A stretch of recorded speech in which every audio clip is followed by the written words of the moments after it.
मैं हूं आंचल सिंह और आप देख रहे हैं एनएमएफ न्यूज। दिल्ली के मुखिया अरविंद केजरीवाल बुरी तरह से फंस चुके हैं। जी हां, एक तरफ सुकेश चंद्रशेखर के दावों के बाद अरविंद केजरीवाल पर सवाल उठ ही रहे थे, तो वहीं दूसरी तरफ ईडी की चार्जशीट के दावों ने हड़कंप मचा दिया है। जी हां, आम आदमी पार्टी अभी तक ये कह रही थी कि ईडी के चार्जशीट में तो मनीष सिसोदिया का नाम ही नहीं है, और तब तक केजरीवाल एंड पार्टी ईडी पर भरोसा भी कर रही थी और ये कह रही थी कि ईडी के चार्जशीट में मनीष सिसोदिया का नाम नहीं है, बीजेपी इस पर फालतू में हंगामा कर रही है। लेकिन अब जब ईडी ने अपने चार्जशीट में मनीष सिसोदिया ही नहीं बल्कि अरविंद केजरीवाल पर भी भ्रष्टाचार के आरोप लगा दिए हैं, तो केजरीवाल अब ईडी की चार्जशीट को काल्पनिक बता रहे हैं। दरअसल ईडी ने दिल्ली शराब घोटाले मामले में नया दावा कर दिया है और बताया है कि दिल्ली शराब घोटाले के एक आरोपी विजय नायर ने शराब कंपनी इंडो स्पिरिट्स के एमडी समीर महेंद्रू की दिल्ली के सीएम अरविंद केजरीवाल से बातचीत कराई थी। ये बातचीत विजय के फोन से किए गए फेस टाइम वीडियो कॉल से की गई थी। ईडी ने अपने चार्जशीट में यह भी दावा किया है कि केजरीवाल ने समीर महेंद्रू से ये कहा था कि विजय मेरा लड़का है, आपको उस पर भरोसा करना चाहिए और उसके साथ काम करना चाहिए। वहीं केजरीवाल पर खुलासा करते हुए ईडी ने यह भी बता दिया कि इस फंड का कुछ हिस्सा आम आदमी पार्टी ने गोवा विधानसभा चुनाव के दौरान प्रचार में भी इस्तेमाल किया था। दरअसल गोवा विधानसभा चुनाव 2022 में हुआ था, जिसमें आम आदमी पार्टी ने 2 सीटों पर जीत हासिल की थी। अब जब से यह खुलासा हुआ तो बीजेपी ने जमकर विरोध प्रदर्शन किया, आम आदमी पार्टी के ऑफिस का घेराव भी किया और इसके साथ ही अब कांग्रेस ने भी प्रेस कॉन्फ्रेंस कर केजरीवाल से इस्तीफा मांग लिया है। कांग्रेस के वरिष्ठ नेता अजय माकन ने मीडिया से बात करते हुए ये कहा है कि शराब घोटाले में अरविंद केजरीवाल ने 100 करोड़ की रिश्वत ली है। सुनिए कैसे कांग्रेस ने केजरीवाल पर जमकर हमला बोला है। शराब का घोटाला क्या है, शराब का लिकर स्कैम क्या है? लिकर स्कैम सीधे सीधे अब यह एस्टैब्लिश हो गया है कि कम से कम 100 करोड़ की रिश्वत ली गई है, कम से कम 100 करोड़ की रिश्वत, और उसके अंदर फेस टाइम के ऊपर केजरीवाल से बिजनेसमैन से बात कराई गई और बिजनेसमैन से बात कराने के बाद होलसेल डीलर्स को, जो प्राइवेट होलसेल डीलर्स हैं, उनको 12% कमीशन 5% से बढ़ाकर के 12% कमीशन ये करी गई और उसके अंदर शर्त ये रखी गई कि 6% किकबैक आम आदमी पार्टी और केजरीवाल को दिया जाएगा। और मनी ट्रेल भी एस्टैब्लिश हो गया है कि वो पैसा 100 करोड़ रुपए गोवा के इलेक्शंस के अंदर आप पार्टी ने इस्तेमाल किया और कांग्रेस के खिलाफ में किया, क्योंकि जो वोट वहां पर उनको मिले वो कांग्रेस के खिलाफ में मिले। तो केजरीवाल ने कांग्रेस को हराने के लिए, कांग्रेस को नुकसान पहुंचाने के लिए केजरीवाल ने 100 करोड़ का स्कैम किया है और इनको कोई नैतिक अधिकार, केजरीवाल और इनके मंत्रियों को, जो जिनका नाम इसमें है, चाहे वो मनीष सिसोदिया चाहे सत्येंद्र जैन को, इनको कोई नैतिक अधिकार नहीं है कि अपनी कुर्सी पे एक सेकंड भी और रह जाएं। 6% 12% में से किकबैक दिया गया। यह एस्टैब्लिश हो गया कि एडवर्टीजमेंट्स जो दिए गए वहां पे गोवा में, वो एस्टैब्लिशमेंट, वो एडवर्टीजमेंट्स के पैसे इसी किकबैक से दिया गया है। ये ईडी के चार्जशीट में मेंशन है। ये एस्टैब्लिश हो गया है कि 70 लाख रुपए इनके वॉलंटियर्स को इसी पैसे में से दिए गए, जो जिन लोगों ने आगे सर्वे किया गया, वो मनी ट्रेल एस्टैब्लिश हो गई है। जब इसके अंदर प्रूफ आ गया है, जब मनी ट्रेल एस्टैब्लिश हो गई और पीएमएलए के कोर्ट ने थर्सडे को संज्ञान लेकर के चार्जशीट को फाइल करने के लिए ईडी को कह दिया है, तो उसके बाद में क्या नैतिक अधिकार केजरीवाल को है कि वो एक सेकंड भी अपनी पोस्ट पे रह जाएं? तो आज कांग्रेस पार्टी से पूछना चाहती है। सुना आपने कांग्रेस नेता को, जिन्होंने केजरीवाल पर जमकर हमला बोला और यहां तक केजरीवाल के साथ साथ उनके मंत्रियों का भी इस्तीफा मांग लिया है। उनका कहना है कि केजरीवाल ने शराब घोटाला कर भ्रष्टाचार के जरिए पैसा कमाया और इस पैसे का इस्तेमाल कांग्रेस के खिलाफ गोवा चुनाव में किया। अब आपको बता दें कि शराब घोटाले में किस किस का नाम है। दरअसल शराब घोटाले की जांच कर रही ईडी ने ताजा चार्जशीट फाइल की है, जिसमें Delhi CM Arvind Kejriwal, deputy CM Manish Sisodia से लेकर तेलंगाना सीएम के चंद्रशेखर राव की बेटी के कविता का भी नाम सामने आया है। सबसे पहले बात करते हैं समीर महेंद्रू की, क्योंकि ये इस मामले का मुख्य आरोपी है।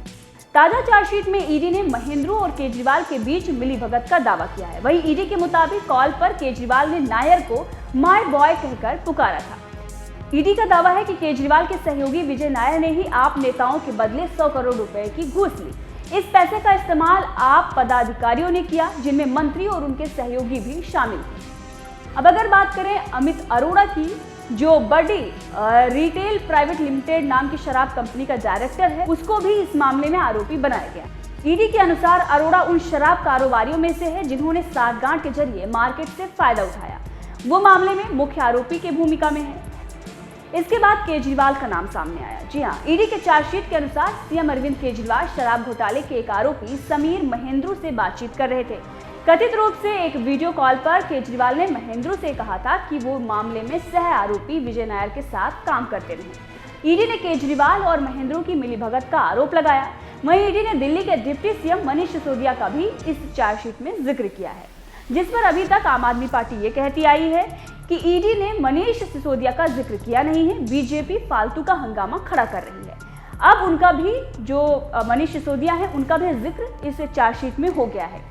ईडी उनके सेक्रेटरी सी अरविंद के बयान का हवाला देते हुए बता रही है कि सिसोदिया ने उन्हें मार्च 2021 में अरविंद केजरीवाल के आवास पर बुलाया था। वहां पर स्वास्थ्य मंत्री सत्येंद्र जैन भी मौजूद थे। अरविंद को एक draft group of ministers report दी गई थी। ईडी के अनुसार इस रिपोर्ट में प्रस्ताव था कि प्राइवेट कंपनियों को होलसेल बिजनेस दिया जाए और 12% मार्जिन फिक्स किया जाए, जिसमें से 6% घूस रहेगा। ईडी का कहना है कि सिसोदिया ने सबूत मिटाने के लिए 13 बार मोबाइल बदला और दूसरों के नाम पर जारी सिम कार्ड्स भी इस्तेमाल किए हैं। ईडी ने चार्जशीट में यह भी आरोप लगाया है कि विजय नायर को साउथ ग्रुप से 100 करोड़ रुपए की घूस मिली। इस साउथ ग्रुप में वाईएसआरसीपी सांसद मंगुटा श्रीनिवास रेड्डी, राघव मंगुटा, शरद रेड्डी और तेलंगाना सीएम केसीआर की बेटी के कविता का भी नाम शामिल है। ईडी का दावा है कि दिल्ली के स्वास्थ्य मंत्री को पूरे घोटाले की न सिर्फ भनक थी, बल्कि वो सक्रिय भागीदार भी थे। जैन की मौजूदगी में वो ड्राफ्ट प्रपोजल सौंपा गया, जिसमें 12% मार्जिन की बात कही गई थी। वहीं वाईएसआर कांग्रेस के सांसद मंगुटा श्रीनिवास सुल्लू रेड्डी के खिलाफ ईडी को शराब घोटाले के आरोपी अमित अरोड़ा के बयान से सबूत मिले हैं। जिस साउथ कार्टेल के 100 करोड़ रुपए घूस लेने की बात कही गई है, उसमें मंगुटा का भी नाम शामिल है। हैदराबाद के कारोबी अभिषेक बोइंगपल्ली भी इस मामले में आरोपी हैं। उन्हें सीबीआई अरेस्ट भी कर चुकी है। वो कई कंपनियों के डायरेक्टर भी हैं और तेलंगाना में सत्तारूढ़ बीआरएस के करीबी माने जाते हैं। ईडी के अनुसार अभिषेक कथित रूप से साउथ कार्टेल की तरफ से लॉबिंग कर रहे थे। विजय नायर के बाद मामले में दूसरी गिरफ्तारी अभिषेक की ही हुई थी। अब आपको बता दें कि बिनोय बाबू हैदराबाद के दूसरे कारोबारी हैं। इन्हें भी इस मामले में शामिल किया गया है, जो कि दिल्ली के शराब घोटाले केस में अरेस्ट हो चुके हैं। इसके साथ ही आपको बता दें कि वो पेरनॉट रिकॉर्ड के जनरल मैनेजर भी हैं। ईडी ने उन्हें प्रिवेंशन ऑफ मनी लॉन्ड्रिंग के आरोपों के तहत अरेस्ट किया था। शरद रेड्डी हैदराबाद के और बिंदो फार्मा कंपनी के प्रमुख हैं। उन्हें भी इस मामले में शामिल किया गया है। ईडी के अनुसार वो शराब के कारोबार में भी शामिल हैं। ईडी के दावों के अनुसार शरद ने बाकी आरोपियों और नेताओं संग मिलकर दिल्ली की आबकारी नीति 2021-22 में बेजा मुनाफा कमाया है। वहीं ईडी ने चार्जशीट में सी अरविंद के बयान का भी सहारा लिया है। वो डेनिक्स अधिकारी हैं और सिसोदिया के सचिव अरविंद ने ईडी को केजरीवाल के आवास पर बुलाए जाने के बारे में बताया था। वहीं सबसे दिलचस्प बात इसमें यह है कि एक तरफ कांग्रेस शराब घोटाले में अरविंद केजरीवाल पर हमलावर हो रही है और इस्तीफा मांग रही है, तो वहीं दूसरी तरफ कांग्रेस नेता अभिषेक मनु सिंह भी आम आदमी पार्टी का केस लड़ रहे हैं और 18 करोड़ से ज्यादा की फीस केजरीवाल की दिल्ली सरकार उन्हें दे चुकी है। और इसका खुलासा एक आरटीआई के जरिए हुआ है, जो कि दिल्ली सरकार ने खुद बताया है। अब आपको बता दें कि शराब घोटाले में वकीलों की फीस की अगर बात की जाए तो वो 25 करोड़ है, जो कि अरविंद केजरीवाल की सरकार की तरफ से दिया गया है।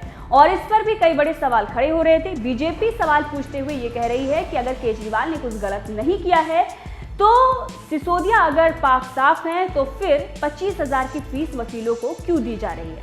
बहरहाल जिस तरीके से ईडी ने दावा किया है और अरविंद केजरीवाल का नाम चार्जशीट में आया है, इस पूरी खबर को लेकर आपका क्या कुछ कहना है, कमेंट करके जरूर बताइएगा।